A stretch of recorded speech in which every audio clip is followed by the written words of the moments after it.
What's up everybody, and welcome back. So you know how most romance manga take place in high school, but how it's incredibly refreshing to read a romance that's about adults? Well, do I have the strange mashup for you. Today I'm recommending Artemis Under the Same Roof, which is being made by Uraya Nagi. It's 9 chapters and is a romance comedy school life. And this story starts out like any other manga, with the MC, Sanosuke Saraki, getting kicked out. Not of his family or party, but out of his apartment for being 3 months behind on rent because he spent all his money on books. Now being homeless, he reaches out to old friends hoping to be able to stay somewhere and remembers the high school genius Kobachi Koharu. He doesn't reach out to her, he just remembers how incredible she was, how she was winning awards and publishing scientific papers while still in high school, and thinks how better off she must be right now than any of them, before getting a call from his older cousin Ayaha, who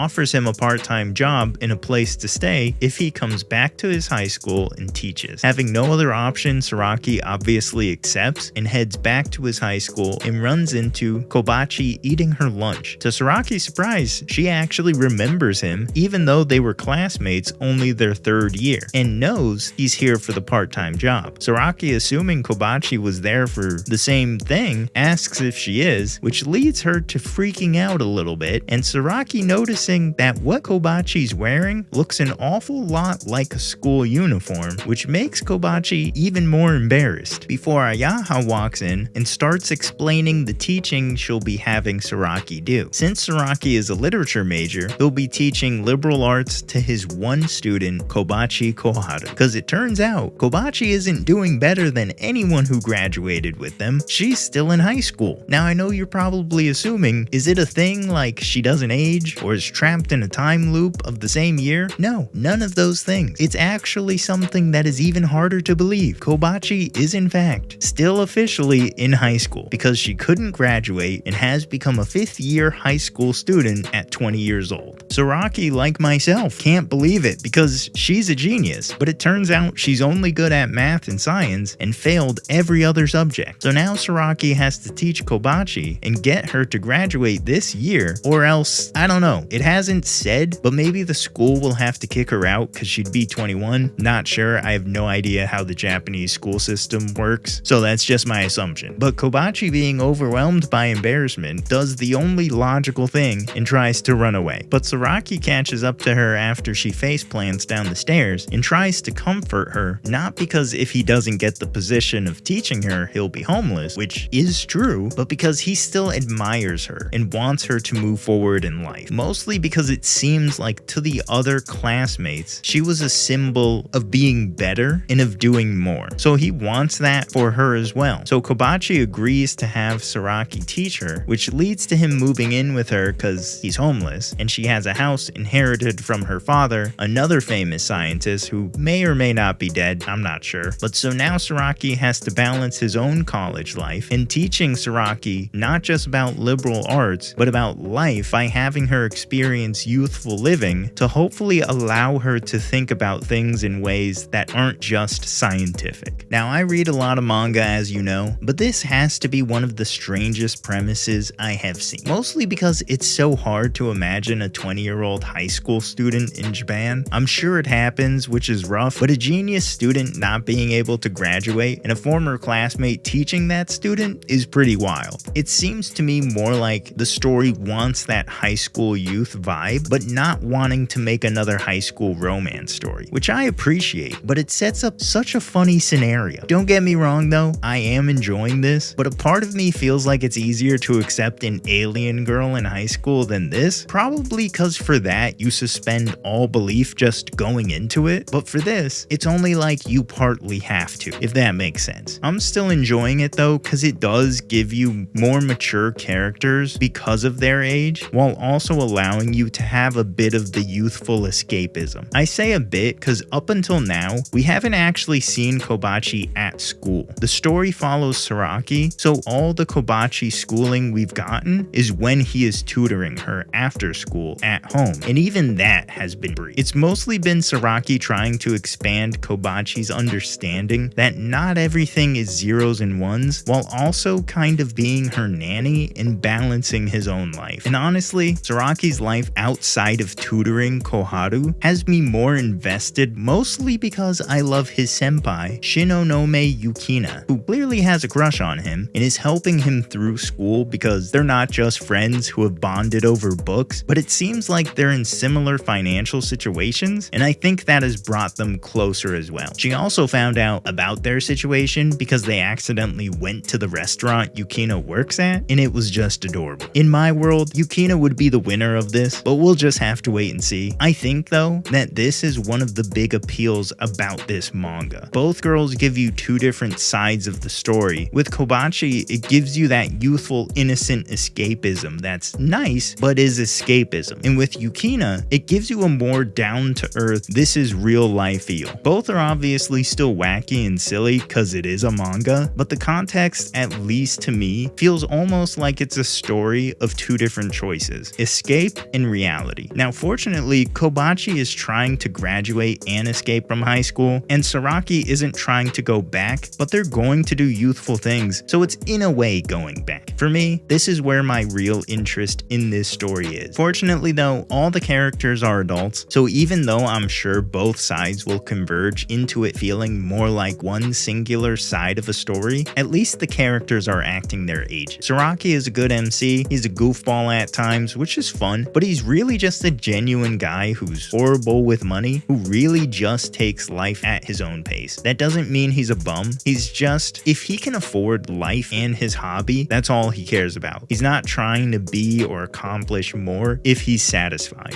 Kobachi is definitely the most immature character because she's only focused on science and becoming a scientist, so she comes off as oblivious to most things and can't read in between the lines, but she's trying to not be that way. And fortunately, she doesn't act like a high school girl, so that's great. She's also sincere and hardworking, but I don't know if you've ever met someone who's incredible at one thing and puts all their time and effort into it, because if you have, you can understand her character. Yukina is probably the most rounded character I've seen and the most human out of the cast. She's smart and hardworking, gets embarrassed and jealous, jokes around, acts serious. Like, I don't know what to say about her because she just seems like a person, which is fantastic. It makes me love her. The only thing that I don't love are the chapter releases because they have been strange. The first 4 chapters came out 3 months ago and the last 5 came out last month. So if you do decide to read this, be prepared for a new chapter or chapters being released seemingly randomly. So I hope that gets sorted out and that Yukina wins. But if this seems interesting to you, please check it out and like the video and subscribe to the channel. And if you want more recommendations, the Why You Should playlist is linked below. Other than that, I'll see all of you in the next one.